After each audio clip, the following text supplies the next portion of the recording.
Sexual predators, cancer-causing gas, high taxes. Are you kidding me? These are just a few of the things I'm going to cover in this video, and you need to be aware of if you're thinking about moving or relocating to Columbus, Ohio. But I'm going to talk about much more than that. I'm actually going to break down 7 mistakes you absolutely don't want to make when you're buying a house in Columbus. And make sure you stick around to the end, because the last one, like I mentioned, is a serious health concern, especially if you've got children. And it all starts right now. So let's go!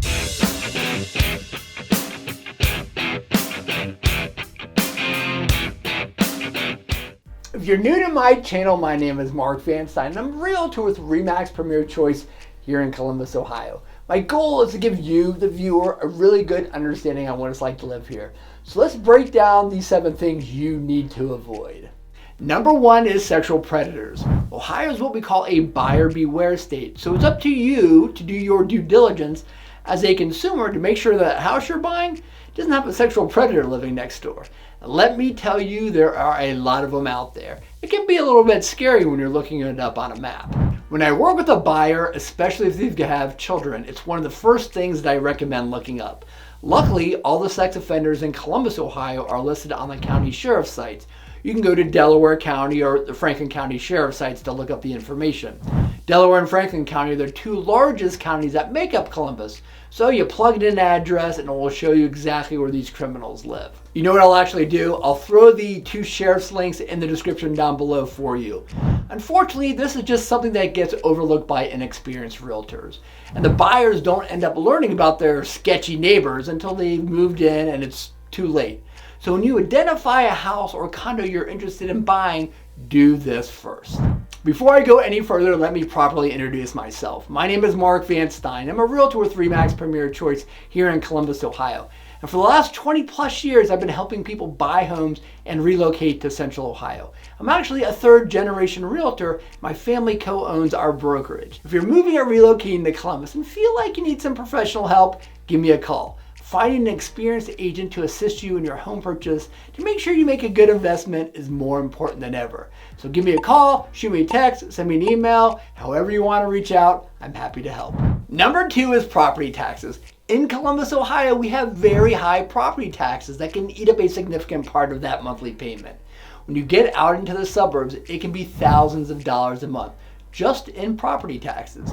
So do a little bit of research on property taxes in the areas that you're interested in living before you go out start looking. My clients that relocate from states like Texas and Colorado, which have pretty low property taxes, are blown away on what they are charged here. Luckily, in Central Ohio, we have some really good school systems, and that's where the majority of these taxes go. So if you've got school-aged children, at least your taxes are going towards something that will benefit your family. I recommend looking at the county auditor site to figure out what the taxes are in a specific area or on a specific property. Be very careful, however, because many times, especially in newer construction, the homes are not being taxed on their full value. You might only be being taxed on the value of the land, or maybe the tax value hasn't been adjusted in a very long time and it will be reappraised once a transaction occurs. Number 3 is get your financing set up. Whether this is your first house or your 10th, you need to understand your price range and the price point you're going to be looking at.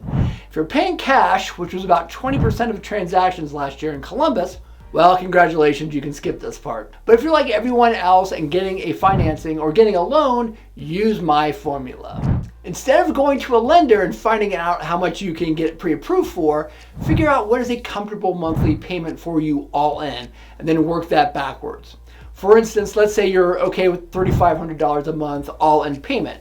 Now take into consideration those property taxes, which I just talked about, and the homeowner's insurance, then ask the lender to work the numbers backwards. Figure out what price point you should be looking on based on the monthly payment. It's going to fluctuate based on where the rates are, but this is a much better way to approach buying a home than simply asking how much you can buy. Too often I hear about buyers who get overextended and buy too much home. We call this being house poor. Then they struggle with the other monthly expenses. You want to leave enough in your budget for gas for your car, going out, and of course buying food. So use this approach instead. Number 4 is you want to make a good, sound investment. Now this might sound a little bit silly, but I see it almost every day. Buyers not looking past some obvious red flags. When I work with a buyer, the most important thing to me is that they make a good, solid investment.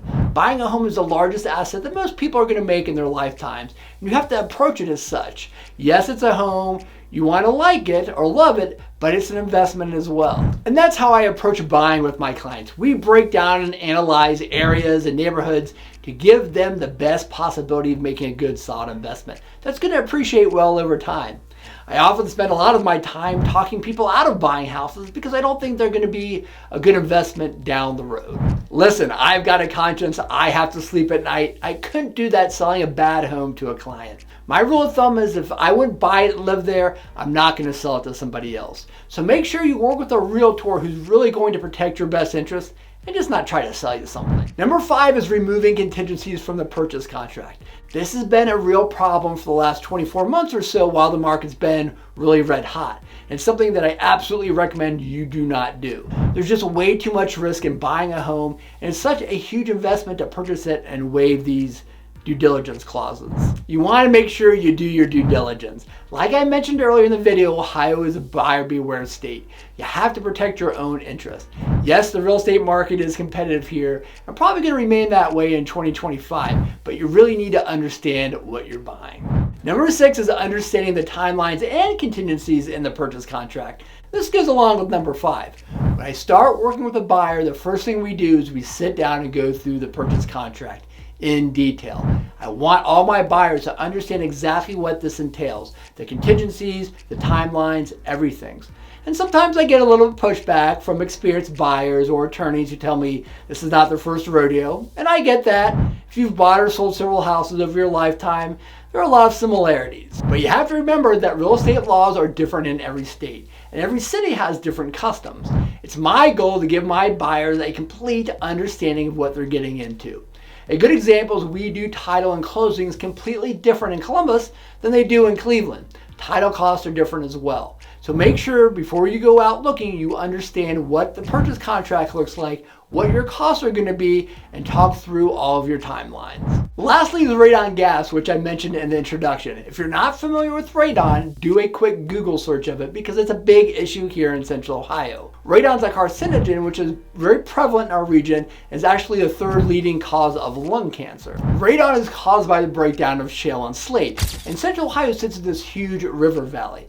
What happens is the shale and slate break down and the gas permeates up through the ground and collects in homes, especially in basement where there's less natural air movement. Make sure during your home inspection you do a radon test so you know what those levels are.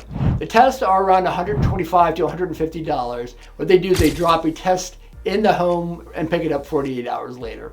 Radon is just something that we have to deal with here in Central Ohio. But if you have a good mitigation system in place, it's something that you shouldn't have to worry too much about. Well, that's it. I hope you enjoyed the video and found it informative. If you did, please do me a favor. Give me that thumbs up down below. If you're looking for a realtor who's going to represent your best interest when you buy a home in Columbus, please reach out. You can give me a call, shoot me a text, or send an email. Until next time.